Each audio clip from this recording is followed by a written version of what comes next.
বিসমিল্লাহির রহমানির রহিম। হে সমস্ত জগতবাসী, একটি কথা বলবো, আপনার স্ত্রী মিলনেও নামাজ রয়েছে।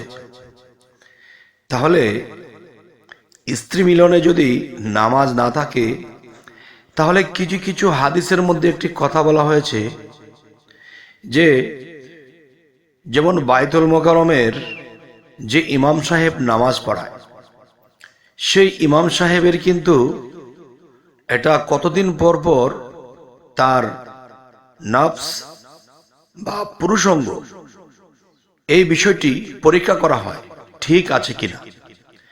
যার পুরুষাঙ্গ ঠিক নেই সে কিন্তু ইমাম হতে পারে না। তাহলে আমি যে কথাটি আমি আপনাদেরকে বলতে চাইব যে সে পুরুষাঙ্গের সাথে সেই ইমামতির সাথে কি কানেক্ট। দেখেন, এখানে বিশাল কানেক্ট। ইমাম অর্থ কি? নেতা। আর সেই নেতা কিন্তু সর্ব অঙ্গে তার সঠিক থাকতে হবে, সর্ব অঙ্গ তার সতেজ থাকতে হবে, সর্ব অঙ্গে তার সর্বদিক দিয়ে তার শক্তি থাকতে হবে।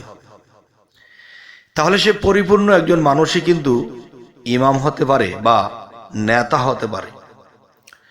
তো আজকে যে আলোচনাটি আপনাদের সামনে নিয়ে উপস্থিত হলাম, এই আলোচনার মূলে যদি আমি বলতে চাই যে দেখেন, স্ত্রী সহবাসেও কিন্তু নামাজ আছে। সেটি কিভাবে? দেখবেন একটি বিষয় যে বলে থাকে স্ত্রী সহবাসে 17 ফরজ। স্ত্রী সহবাসে 17 ফরজ, এই জন্যই কিন্তু মোল্লা মুন্সি যারা আছে তাদের ওখানে বেশি গরজ।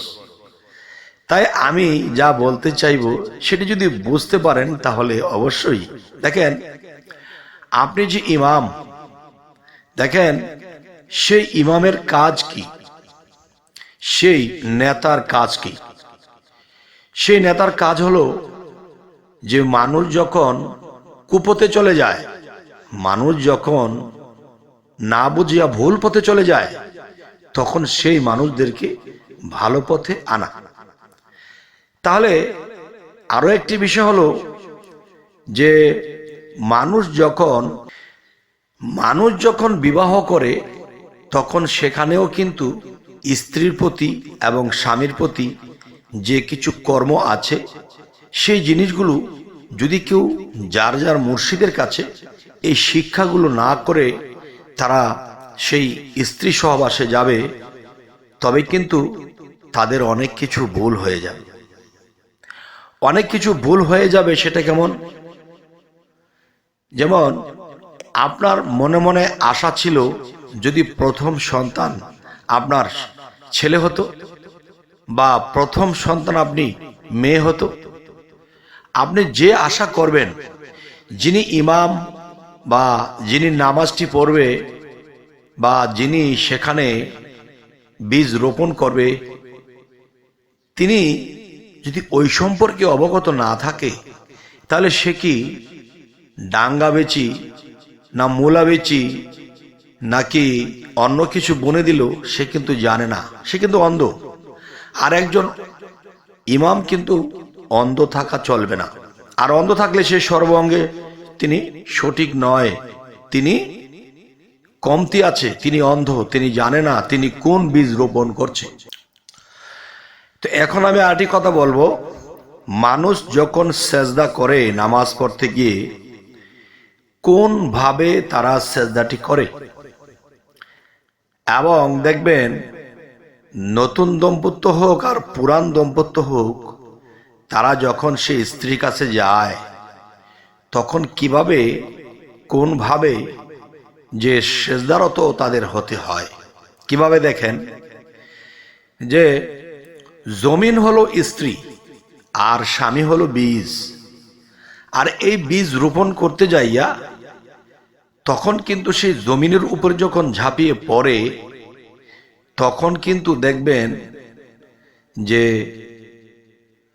যে বীজ রোপণ করবে সে কিন্তু ওই রুকু সেজদার মতোই ওখানে কিছু করছে এবং বীজ রোপণ করছে। তাহলে আরো একটি বিষয় হলো সালাতের সংযোগ। সালাতের সংযোগের যে আরেকটি বিষয় আছে, দেখেন, আপনি আপনার মুর্শিদের যখন নিরেখে আছেন, ধ্যানে আছেন, আপনার মুর্শিদের দিকে যখন আপনার খেয়াল রয়েছে এবং ভিতরে আপনার কাজ চলছে, এবং দেখেন একটা জিনিস, সেই বীজ রোপণ করতে হলে সেই জমিনটা যেরকম উর্বর হতে হবে, তখন বৃষ্টি পড়তে হবে। প্রথম দিক দিয়ে কিন্তু কিছু বৃষ্টি ঝরে যায়, এরপরে কিন্তু হালকা একটু কাদামাটির মতো হলে সেখানে বীজটা সুন্দর রোপণ হয়। তাই বলতে চাইব, এখানে নতুন দম্পত্য নামাজ পড়তে গেলে কিংবা সেখানে যখন বীজ রোপণ করতে গেলে তখন দেখা যায় যে তার অনেক পানি নষ্ট হয়ে যায়, অনেক বীজ নষ্ট হয়ে যায়। তো আস্তে আস্তে তারা যখন অনেক শিখেছে, অভিজ্ঞত হয়ে যায়, তখন কিন্তু আল্লাহ যে বলেছে, তোমরা সরিষার ক্ষেতে প্রবেশ করলে তোমরা এমনভাবে প্রবেশ করো যাতে সরিষার বীজ নষ্ট না হয়। সরিষা, দেখবেন সরিষা লিখতে যে স এসেছে, শরীর রেখতেও কিন্তু সেই স এসেছে। তাহলে সেই সরিষা ক্ষেত, সে ক্ষেতটাই হলো আপনার স্ত্রী। সেই ক্ষেতে যখন আপনি প্রবেশ করবেন তখন যেন সরিষার বীজ নষ্ট না হয়। তবে হে সমস্ত জগতবাসী, আজকে আপনাদের সামনে যে কথাটি আমি বলতেছি, এই কথাটি গভীর জ্ঞানী, মধ্যজ্ঞানী এবং নিম্নজ্ঞানীও বোঝার মতো করে আমি খুব সহজ করে বলার চেষ্টা করছি। তবে আজকের আলোচনাটি আমি এমন কিছু বোঝাতে চাই যে দেখেন, নামাজ, দেখবেন যে সৌদি আরবে যদি কাবা থাকে তো চতুর্দিকে ঘুরে ঘুরে চতুর্দিকে দেখা যায় কাবামুখী হয়ে নামাজ পড়তে দাঁড়িয়ে গেছে, জামাতে দাঁড়িয়ে গেছে। কিন্তু দেখেন, যেই নামাজটি স্বামী স্ত্রী হিসেবে পড়বে, তবে লক্ষ লক্ষ স্বামী স্ত্রী যদি ওই নামাজে লিপ্ত হয়ে যায় তাহলে কিন্তু এটা জামাতে হয় না। কারণ মসজিদের মধ্যে প্রত্যেকটা মানুষ কাতার ধরেছে, তাহলে ওখানে যে নামাজ আছে সেটা কিন্তু জামাত হয় না। তবে জামাত কোনটি হয়? জামাত সেটি হবে যে আপনার দেহের ভিতরে 6টি রিপু এবং জ্ঞান, মন, বিবেক এবং 10টা ইন্দ্রিয় শক্তি, এদেরকে কাতার সোজা করে যখন আপনি সেই নামাজে যাবেন তখন দেখবেন যে প্রত্যেকটা সেজদায় সেজদায় কি হচ্ছে, প্রত্যেকটা সেজদায় সেজদায় আপনি অনুভব করছেন যে আপনি কি স্ত্রীর কাছে আছেন না কোথাও দূরে আছেন। এটা কিন্তু আপনি অনুভব হচ্ছে আপনি মুর্শিদের দেশে চলে গেছেন, আপনি নিরিখের দেশে চলে গেছেন, আপনি আল্লাহর দেশে চলে গেছেন, বা আপনি যে স্ত্রী মিলনে আছেন আপনার একটা খেয়াল নেই, কিন্তু আপনি এমন ভাবে চলছেন, এমন ভাবেই করছেন, সেখানে আল্লাহ রাসূল নিজ মুর্শিদ ব্যতীত চিন্তা ভাবনা আর কিছু নেই, বিতর্কত তার নাম, তার ভজন চলছে। যাই হোক, এর সমস্ত জগতবাসী, আমি এই কথাগুলো এভাবেই বলার চেষ্টা করলাম যাতে মানুষে আমাকে জিজ্ঞাসা করে কোনোদিন যে আসলে যে নামাজ যেভাবে মানুষে পড়তেছে, নামাজ কত প্রকার। স্বামী স্ত্রীর মধ্যেও নামাজ আছে, মসজিদেও পড়তেছে সেখানেও আছে, এবং মুর্শিদকে তাজিমে সেজদা করতেছে সেখানেও আছে, এবং দেখা যায় রাতের গভীরে যখন ধ্যান করে শুয়ে পড়ে তখন আপনার ভিতর থেকে আত্মদর্শন হয়ে গেলে, আপনার যখন আত্মদর্শন হয়ে যাবে তখন কিন্তু আপনি সেখানেও সেজদা করবেন। তবে কোন সেজদাটা কতটুকু কার্যকর এটাই কিন্তু যার যার মুর্শিদের কাছে জেনে নিতে হয়।